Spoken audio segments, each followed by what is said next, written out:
آپ کو دکھاتے ہیں خیبر پختونخوا کے 30 کلو سے لے کر 1 من وزنی تربوز۔ یہ تربوز کون سی اقسام کے ہیں اور ان پتھریلے علاقوں میں کیسے اگائے جاتے ہیں؟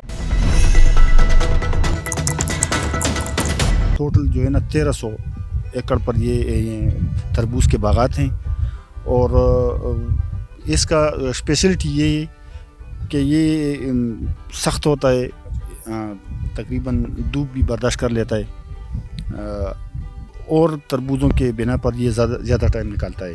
اچھا، اس کے ذائقے کے بارے میں بتائیں، ذائقہ کس طرح ہوتا ہے اور ٹائم کتنا لیتا ہے؟ جب یہ جو آپ باغات پہ کام شروع کرتے ہیں تربوز پہ، تو پکنے میں کتنا ٹائم لگتا ہے؟ یہ تقریباً ٹوٹل تو 6 مہینے، لیکن تربوز اگنے میں اور پکا ہونے میں تقریباً 3 مہینے لگتے ہیں۔ پھر 3 مہینے کے بعد اس کو بیچنا شروع ہو جاتا ہے۔ الگ مختلف شہروں سے، پنڈی سے، پشاور سے، سوات سے، یہ بیپاری جو لوگ ہوتے ہیں یہ آتے ہیں اور ادھر سے یہ تربوز لے کر جاتے ہیں۔ تو اور ماشاءاللہ الحمدللہ لوگ پسند بھی کرتے ہیں ان کو، کیونکہ اس میں اللہ نے ایک خصوصیت ڈالی ہے کہ یہ میٹھا بہت ہوتا ہے، تو اس لحاظ سے یہ لوگ اسے پسند بھی کر رہے ہیں۔ 30 سے لے کے 40 کلو ہوتا ہے، واقعی اتنا ہوتا ہے یا اس سے بڑھ کر بھی ہوتا ہے یہ؟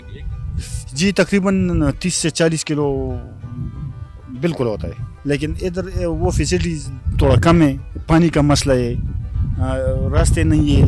جو لوگ تربوز لینے کے لیے آتے ہیں تو ان کو راستوں کی ضرورت ہوتی ہے تاکہ گاڑی آ جائے، اس پر لوڈنگ ہو جائے۔ خصوصاً پانی کا بہت بڑا مسئلہ ہے ادھر۔ اگر اس کو پانی ملے تو شاید یہ اس سے بھی زیادہ اچھا تربوز نکلے۔ اچھا، ان باغات پہ کتنے عرصے سے آپ لوگ جو ہے یہ تربوز وہ کر رہے ہیں، یہاں پہ اگ رہے ہیں اور اس پہ محنت کر رہے ہیں آپ؟ اصل میں یہ زمین تو پہلے بالکل فارغ تھی، سیلاب میلاب آیا تھا اس پر، تو ان لوگوں کی محنت کی وجہ سے یہ آباد ہو گیا، اور تقریباً 3-4 سال ہو گئے کہ یہ لوگ ان پر محنت مزدوری کر کے ان کے بعد یہ ابھی جوار اس پر اگائیں گے اس زمین پر۔ اس سے پہلے ان لوگوں نے مٹر اگایا تھا اس پر، تو ماشاءاللہ ان لوگوں کی محنت کی وجہ سے یہ زمین زرخیز ہو گئی۔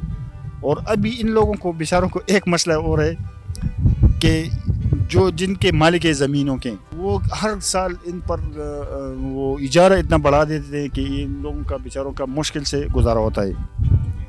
ابھی اللہ کی طرف سے یہ تھوڑا ان لوگوں نے نقصان بھی کیا کہ بہت تیز دھوپ تھی، سارے پاکستان کو پتہ ہے، تو ان کی وجہ سے تقریباً جتنے بھی آپ دیکھ لیں تو تربوزوں کو اسپیشلی خاص کر بہت نقصان ہوا ہے اس سال۔ اچھا، مجھے بتائیں، آپ کے یہ تربوز جو ہے یہ دوسرے علاقوں کے تربوز سے کتنے مختلف ہیں؟